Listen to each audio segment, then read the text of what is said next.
After 70, she refused to live small. Introduce Margaret Lena Forsyth, retired teacher, widow, financially wiped out at 71 by her son's mismanagement. Society hands her a script, shrink quietly. She refuses. 58% of American women over 65 live under 20,000 a year. Most accept it. Margaret sits in her empty apartment and writes in her notebook, "I have been useful, now I will be extraordinary," then buys a one-way bus ticket to Pittsburgh. 56 loaves of bread, a folding table. She sells out in 90 minutes. Health department shuts her down. She pivots to teaching baking classes. Within 90 days, $800 a month, more than her pension. 4 principles she discovered by living, not reading. Refuse your assigned narrative. Your body ages, your potential doesn't. Small beginnings are precise, not weak. Connection is the real currency after 70. A magazine article spreads quietly. Letters pour in from women aged 65, 82.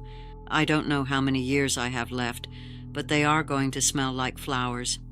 Margaret was born in 1951 in Caldwell, Ohio, daughter of a coal miner and a seamstress, first in her family to attend college. She became a school teacher, 4th grade, then 6th, then 20 years teaching 7th grade English in a Columbus public school. She was the kind of teacher students remember 3 decades later, not because she was dramatic, but because she paid attention. She married Howard Forsyth in 1977. They had 2 children. For 47 years she taught, raised her family, cared for Howard through his illness, and baked bread every Saturday morning. A good life. A real life. Howard died when she was 68. 2 years later, she discovered that her son David, trusted with the estate finances, had made a series of compounding, catastrophic decisions. Not criminal, just careless. The kind of careless that looks fine until it doesn't. What remained of her savings was gone. She had a small pension, Social Security, and a future that looked like careful, quiet, permanent decline. Most people in her position accept that. They make peace with limitation. They get smaller. Margaret looked at that future and said no. She also had a decision to make about her future. She would not move in with her daughter in Portland. She loved her daughter, but she understood, with the kind of clarity that only crisis produces, that moving in with family would be the beginning of an invisible disappearing act. This kind where you slowly become a guest in someone else's story. She chose Pittsburgh. She had visited once, decades ago, and remembered liking how the bridges looked over the rivers. That was enough. She bought the one-way ticket. On the bus she was terrified, but she went. She arrived on a Tuesday in early spring. She had found a room to rent for $420 a month in the Lawrenceville neighborhood, a shared house with 3 tenants in their 20s and 30s.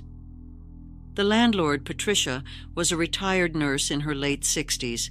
She was the first person in Pittsburgh who looked at Margaret and did not see a problem to be managed. Margaret moved in, put her 2 bags in the closet, made her bed with thrift store sheets. By 74, a licensed community kitchen, 6 women employed, all over 65. No loans, no degree. Science backs her.